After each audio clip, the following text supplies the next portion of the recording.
O tópico de hoje é o papel fundamental do esforço no aprendizado. A primeira coisa que eu quero falar com você é que, normalmente, o estudante entra nesse mundo do desenvolvimento de competência, no desenvolvimento de habilidades. Eu quero aprender um novo instrumento, quero aprender uma nova habilidade cognitiva, que é chamado uma habilidade conceitual, ou uma habilidade de procedimentos. E ele entra nesse mundo achando que vai ter um ponto final do desenvolvimento de competência. O que eu quero dizer com isso? Eu quero dizer que mesmo quando você atingir a fluência no inglês, você não vai ter chegado no ponto final do desenvolvimento de competência. Mesmo quando você aprender a usar o Excel, você não vai parar de estudar ali. A gente vive num mundo hoje onde as informações e as habilidades que são pedidas de você e que você mesmo precisa desenvolver para lidar com o seu ambiente, elas estão sendo aumentadas. Então, no mercado de trabalho, tanto quanto no mercado educacional, você vai precisar de um conjunto de habilidades um pouco mais robustas. Não estou falando de profundidade de conhecimento, ou seja, imagine um T. Eu não estou falando que você vai precisar ser o cara da biologia, o cara da fisiologia, tá entendendo? O cara do xadrez. Eu não estou dizendo isso. Eu estou dizendo que você vai ter agora, nessa era que a gente está vivendo, a gente está vivendo na era do conhecimento vertical. Todo mundo tem uma gama grande de conhecimento vertical e uma ou duas, na verdade, na maioria das vezes, uma expertise. Você tem uma expertise que você gasta a maior parte do seu tempo, mas você também joga xadrez, toca um instrumento, fala alguns idiomas. Aí, como eu disse aqui, desenvolvimento constante e essa perspectiva que o estudante tem de que existe uma finalização na jornada de competência. Isso não vai acontecer. O esforço vai estar sempre presente. Essa frase aqui é o seguinte: eu queria, em vez de colocar o papel do esforço, eu queria falar o papel do sofrimento. Mas aí não ia ficar muito legal, não ia atrair muitas pessoas para esse vídeo. Mas a ideia aqui, e essa ideia você encontra no cristianismo, no budismo, você encontra em vários arquétipos de heróis, a ideia do sofrimento como parte fundamental da existência, do desenvolvimento de competência, é quase gritante. Mas qual que é o problema? Como seres humanos, a gente tem uma dificuldade de enxergar. É claro, se você parar uma pessoa e conversar com ela, ela vai dizer que não, mas é aquela coisa, a gente não age como se isso fosse verdade. A gente sabe que é verdade, mas não age como, tá entendendo? A ideia de vida ser um sofrimento tá ligada com a vida ser uma necessidade de desenvolvimento constante de competências. Quando eu digo competências, eu não estou falando somente no seu papel de profissional, mas eu também estou falando do seu papel como ser humano. Existe um dos vídeos das séries bíblicas do Jordan B. Peterson que ele começa a definir uma ideia o ideal de Nietzsche, o super-homem. E seria algo como, começando no topo da pirâmide, eu quero ser uma boa pessoa, topo da pirâmide. E aí você começa. Ser uma boa pessoa quer dizer o quê? E aí você começa com os papéis do ser humano. Ou seja, você, homem, acima de 45 anos, provavelmente tem uma esposa e tem uns filhos, tem um carro e blá blá blá. Então você tem o papel de pai, você tem o papel de filho, você tem o papel de irmão, você tem o papel de sobrinho, se você é próximo dos seus tios, você tem o papel de marido, você tem o papel de, sei lá, o cara que paga as contas, você tem o papel de pessoa que vai na academia 5 vezes por semana. Ou seja, todos aqueles pedacinhos que constroem a sua personalidade, eles fazem parte da sua vida. E como é que você fez para desenvolver as capacidades, as competências que você tem em cada campo? Tá entendendo? Qual o esforço que você está dando?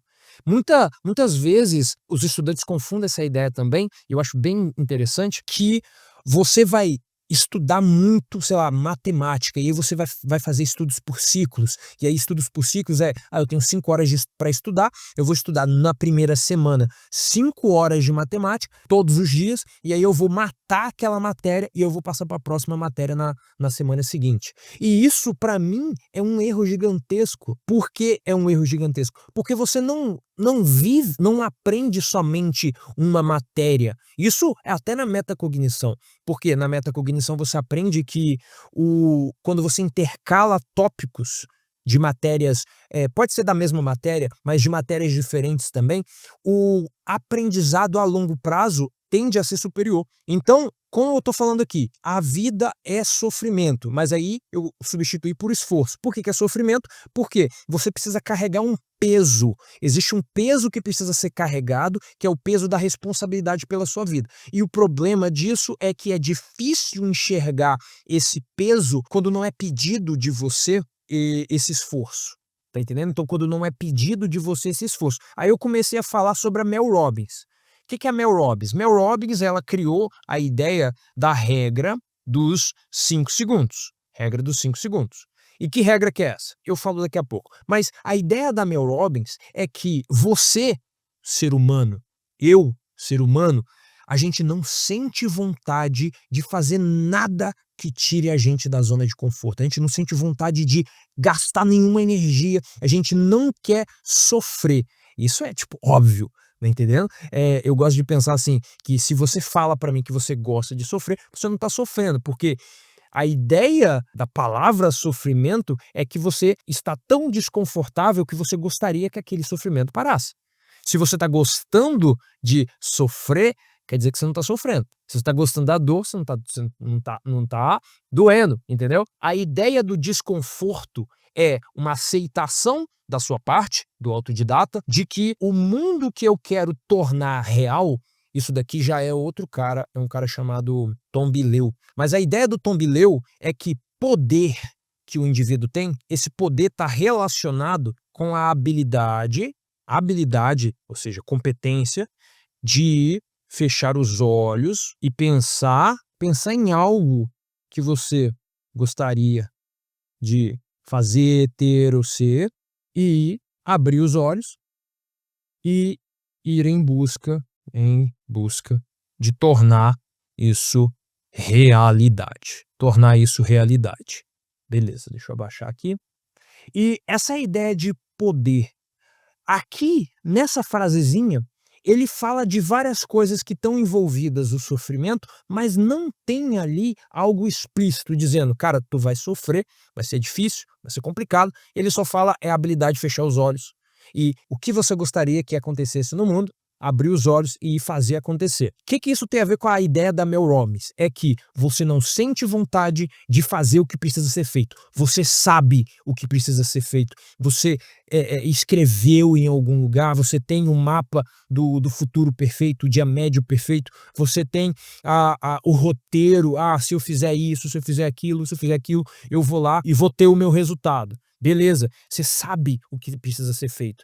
Você tem a rotina matinal, você tem a manhã milagrosa, você tem as receitas da sua dieta, mas você não faz. Para você agir, você precisa gastar energia.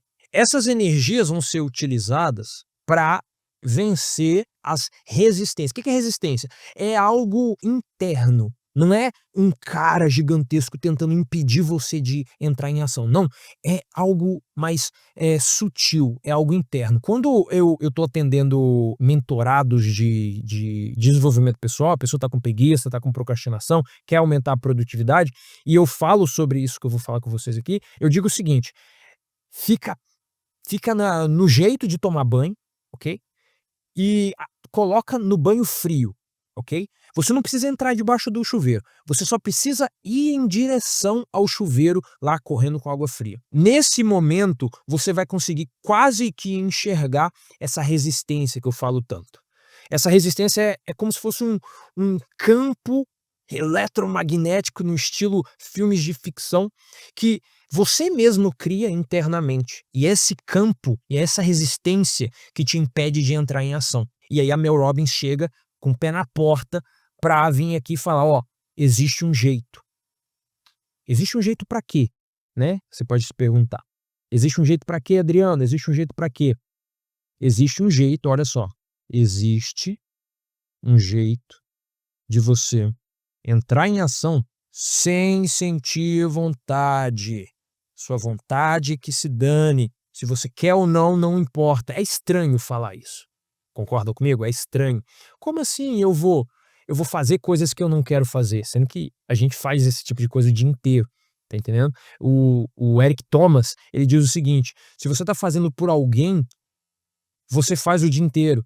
Se você tá fazendo para defender uma causa, você faz o dia inteiro. Independente se você estiver sofrendo, você faz. Se for por um líder, você faz. Mas aí quando é por você, aí eu entro aqui com o Jordan B. Peterson no livro dele 12 Regras para a Vida, que ele fala: trate a si mesmo como você trata uma outra pessoa a quem você gosta. É estranho isso, mas para pensar na forma como você se trata e na forma como você trata alguém que você gosta. Existe um paralelo estranho que é você facilmente se trata mal. Quando eu falo se trata mal, eu quero dizer o jeito que você fala com você mesmo, o jeito que você se veste, o jeito que você come, o jeito que você dorme, o jeito que você se organiza, o jeito, tá entendendo? O jeito como você trata você mesmo. É diferente do jeito que você trata alguém que você gosta. E quando eu enxerguei esse paralelo, várias coisas começaram a mudar. Uma das coisas que mais mudaram, que eu não tinha preparado pra cá, mas foi a palavra linda chamada não. Não. Cara, ficou tão fácil dizer não. Um simples não. Nessa época eu conheci uma coisa chamada honestidade radical, que vai ser tema aqui também do Filosofia Autodidata. Mas honestidade radical é simplesmente você dizer: eu quero isso. Aí a pessoa diz: não vou te dar. Aí você fala: beleza, ou eu quero, então me fala outra coisa que você quer. É tipo, reduzir a fala em algo tão concreto que não existe margem para dúvida. Você diz exatamente o que você quer, com o máximo de sua capacidade, ignorando como você se sente. Eu lembro que eu dei em cima de alguém usando honestidade radical. As emoções, eu sentia as emoções, eu conseguia quase que ver, entendeu? E eu simplesmente fui lá e entreguei o texto, entre aspas. Tá entendendo? Isso é o quê? É você fazer coisas sem sentir vontade de fazer. Você se obrigar a entrar em um estado, não é nem se obrigar a entrar em um estado, porque você não vai entrar. Você vai estar a todo momento com aquela resistência. Eu não quero fazer, eu não quero fazer, eu não quero fazer, eu não quero fazer. E aí você vai estar um passo de cada vez. É como se você estivesse andando em lodo, entendeu? E aí o seu corpo meio que está trabalhando contra você, mas aí à medida que você anda, e de repente começa a ficar mais leve. Não fica mais fácil. A própria, numa entrevista recente da Mel Robbins pro Larry's House, ela falou que era super de manhã e ela precisava levantar, e ela foi lá, apertou o botão, o snooze, né, o botão soneca. E aí o marido dela estava do lado dela e falou: 5, 4, 3, tá entendendo? Por quê? Porque ele sabe que a técnica funciona e não vai mudar, você não vai mudar, você não vai gostar de sofrer. Isso daí é algo que, se você entender dessa live aqui, já vai valer o tempo que eu estou investindo em tentar te convencer. Não existe um momento onde vai ser tão confortável você malhar todos os dias e que você nem vai sentir falta. Que você nem vai sentir essa resistência. Não existe. Ou acordar cedo, ou tomar banho frio, ou fazer as suas tarefas domésticas, ou pagar uma conta com 10 dias de antecedência, tá entendendo? Ou falar para as pessoas como as pessoas estão fazendo você se sentir quando isso é algo negativo. São coisas que o autodidata precisa, por quê? Porque isso vai entrar no seu ambiente interno e vai te impedir de aprender. Então, isso é filosofia autodidata. É você entender que você não é, eu vou falar algo estranho aqui, mas que você não é um indivíduo. Ou seja, você não está sozinho tentando aprender o seu direito, tentando desenvolver sua habilidade de tocar piano. Você está integrado numa rede de pessoas, uma rede de pessoas que as ações de cada indivíduo vão formando ondas que afetam as ações de outros indivíduos, e por causa disso, você vai ser atacado de vários lados de maneiras diferentes a todo momento, inclusive de você. Você vai se atacar, olha que louco. Você pode querer fazer algo, saber da importância de algo e não fazer. Olha só, mais louco ainda. Você pode ter tempo para fazer e não fazer. Você pode ter o recurso para fazer, saber a importância daquilo ser feito e não fazer. Me entende? Então é esse a loucura que a gente tem que aguentar. É parar com essa frescura, e a frescura, de tentar encontrar a técnica que vai te fazer sentir vontade de estudar, sentir vontade de aprender, sentir vontade de levantar 1 hora mais cedo para ler, sentir vontade. Não tem essa vontade, esqueceu. E começar a utilizar técnica, começar a falar: "Beleza, eu tenho um problema, meu problema é que eu quero levantar 1 hora mais cedo, e eu tô tentando há 1 semana, e eu não tô conseguindo porque, sei lá, preguiça". Show. Será que alguém já resolveu isso? Olha, tem uma mulher chamada Mel Robbins, ela escreveu o livro A Regra dos 5 Segundos. Então quer dizer que eu não preciso sentir vontade pra mim ler um livro, eu posso simplesmente reservar 1 hora de tempo no meu calendário e da a hora eu vou lá e começo a ler. Legal. Como é que funciona? Aí você aprende a regra do negócio e usa, tá entendendo? Então, na aula de hoje eu falei sobre o papel fundamental do esforço, e o que você aprendeu nessa aula é que o esforço é fundamental e o sofrimento é algo parte, é algo fundamental, é um ingrediente que nunca desaparece dessa jornada que a gente tá.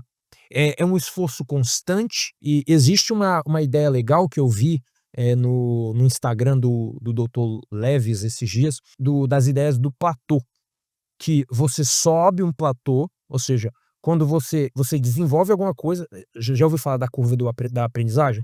Curva da aprendizagem, você foi lá, se esforçou para aprender algo, e aí você fica num platô até você se esforçar de novo. O problema é que quando você se esforça e para de se esforçar, a sua curva vai tender a diminuir.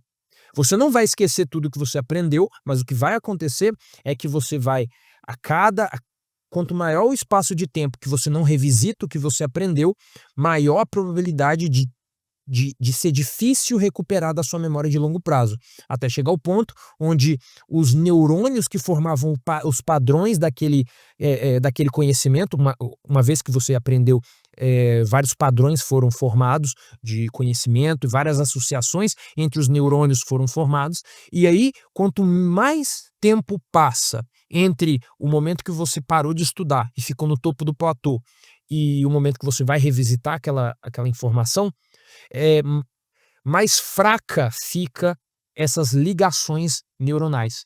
E por causa dessa fraqueza, a corrente elétrica não passa. Você não consegue fazer as associações necessárias para entender o conceito, para conseguir verbalizar ou utilizar ele. Então o que fortalece uma memória de longo prazo é a frequência com que você revisita essa informação, mas não é uma frequência constante, é uma frequência espaçada. É um pouco contraintuitivo, eu tô ligado, mas é assim que funciona. Então você entendeu o papel do sofrimento nos estudos e que se você parar a sua vida vai mudar quando você parar de esperar um momento, uma técnica, um jeito de resolver o problema do sofrimento e do esforço e dessa resistência que você sente de fazer algo e simplesmente fazer sentindo a porra da resistência. Tá entendendo? Você vai fazer sentindo a falta de vontade, entendeu? Você vai fazer não querendo fazer, você vai fazer independente de como você se sente.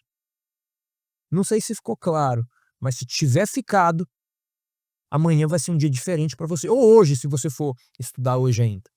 Não espere sentir vontade. É simplesmente ligar o foda-se para esse sentimento. Não é que você vai parar de dar importância ao que você acha, mas é que você consegue discernir essa subpersonalidade. Existe lá aquela subpersonalidade onde você fala, o meu dia vai ser melhor quando eu bater a meta de exercícios de matemática. E aí vai ter outra subpersonalidade, não, e a fase nova do jogo, o episódio novo de não sei o quê, tá entendendo?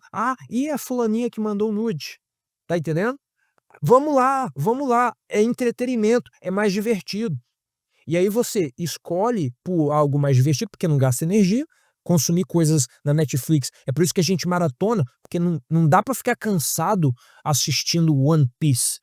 Quase não dá, é claro, depois de 10 horas você vai ficar cansado, seus olhos vão ficar cansados, mas quase não fica cognitivamente cansado. Inclusive se a narrativa for bacana, não tô falando pra ver Dark, eu tô dizendo assim, se a narrativa for assim, sequencial, bonitinha, fácil de entender e engajante, interessante, você assiste aquilo lá numa sentada, tá entendendo?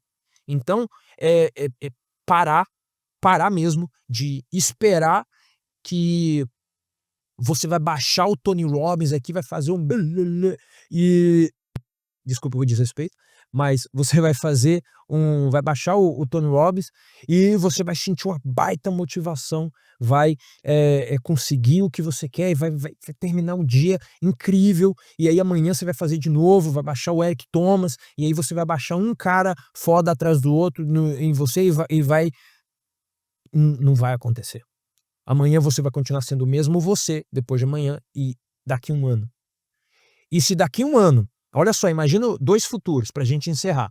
Se daqui 1 ano você vai continuar sendo o você que você é hoje. Se você pudesse escolher entre o você que você é hoje, mais todas as habilidades novas que você desenvolveu, que se você se forçou a desenvolver, todo o conhecimento que você se forçou a ter, toda a aprendizagem que você sofreu para ganhar, toda a estratégia que você eu tô tentando achar um sinônimo, que você limou na cabeça até entrar, ou você quer ser o você que você é hoje, que assistiu 7 temporadas de Sobrenatural, que jogou 30 horas de League of Legends, eu tô falando do meu caso, que assistiu, que viu a primeira temporada, o primeiro arco de One Piece com 500 episódios, tá entendendo?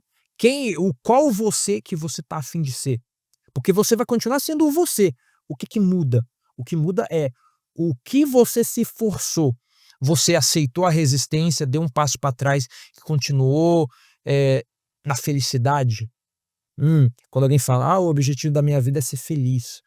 Eu via aquele clipe qual é o nome dela? Beyoncé, Pretty Hurts, né? A beleza dói.